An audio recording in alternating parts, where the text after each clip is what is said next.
Luck, L-U-C-K, who died 5 days after his release from federal prison.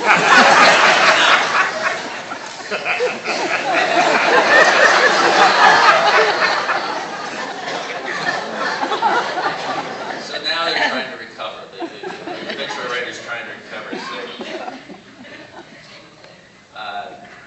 he has survived, or Ricky, is survived by his daughter Chelsea Torres of Idaho, his son Tyler Campbell, 20 of Maine, 2 cousins, and possibly another son named William. I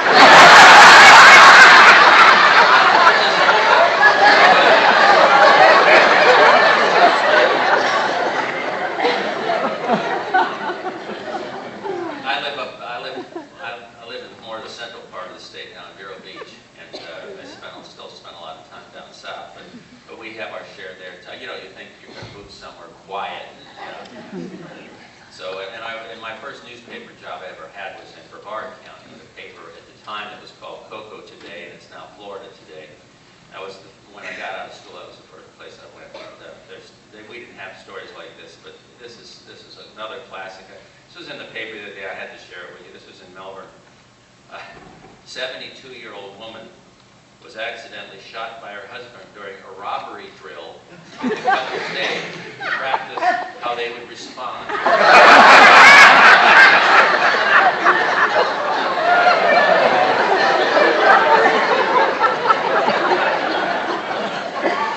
Brevard County Sheriff's Office said Arnold and Patricia Morris had little experience with firearms.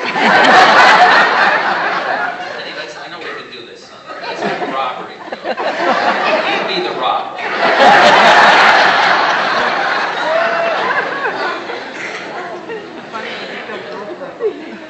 A lot of times when I do speeches around the country, they always ask for a title for the speech. They want, you know, because they put it in the program, they want some lofty sort of title. I don't have any, and I don't really have much of a speech, but I always say, okay, the title of my speech is "The Case Against Intelligent Design."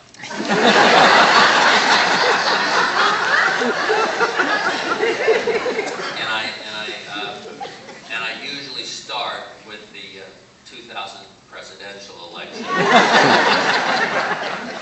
And it was at that point in history that the rest of the country, for many, many weeks, got to see, put a microscope on the state of Florida. And they saw that what I'd been writing about, Dave Barry had been writing about, so many others had been writing, we weren't exaggerating at all. It was every bit as bad as we were telling you. You know, I always tell people, you know, when in 2001, when the 9/11 tragedies occurred at the World Trade Center and the Pentagon,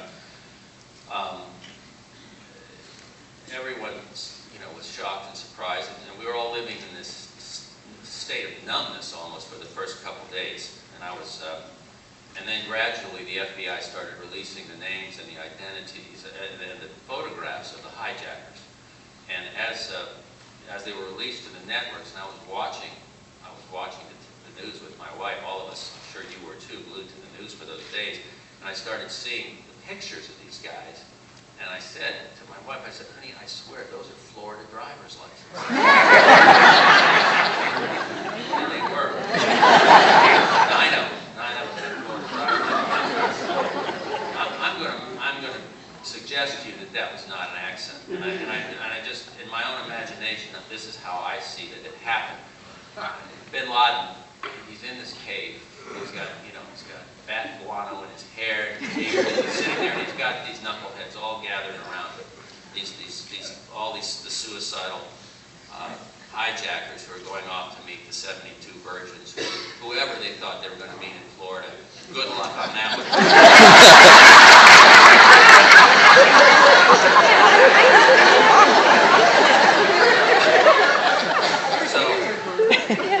So he's got a map of the United States, and he's got all these guys in place that are all ready to die.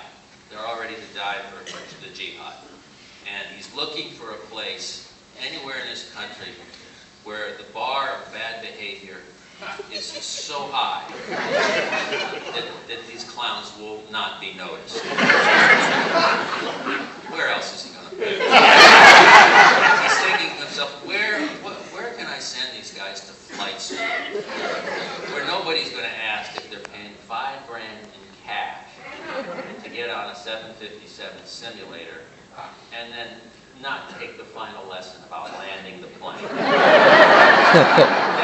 don't need that part. Just the part where you take off and fly. That's what I need. Glory. Muhammad Ali, all those clowns came here. Except for one. You remember the guy that went to Minneapolis? This poor guy. All the ones that are in Florida are perfectly safe.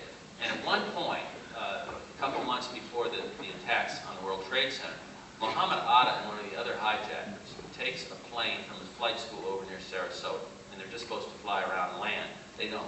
They fly the plane, not their plane, the flight school's plane, to Miami International Airport.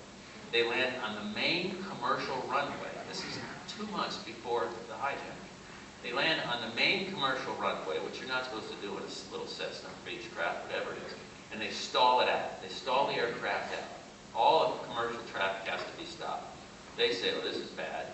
They jump out of the aircraft. They run across the tarmac off of Miami. They jump a fence and get a cab back to Sarasota. They check the plane out under their own names. They knew who these people were. They had their names were on the plane. Nothing ever happened. Nobody ever followed up. Nobody ever wondered, what the heck were these guys doing stalling a plane? Who were they? And the rest, sadly, is history. But in Florida, oh, just 2 guys leave a plane on the runway. That's all a tow truck. Pretty basic. Anyway, the one poor guy who goes to Minneapolis and walks into the flight school and says, yeah, I'd like to train on the simulator. I don't want to pay in cash. About 27 seconds later, he's in handcuffs, and he's been in jail ever since. Why would you send someone to a normal place? And he's probably thinking, God, all my friends got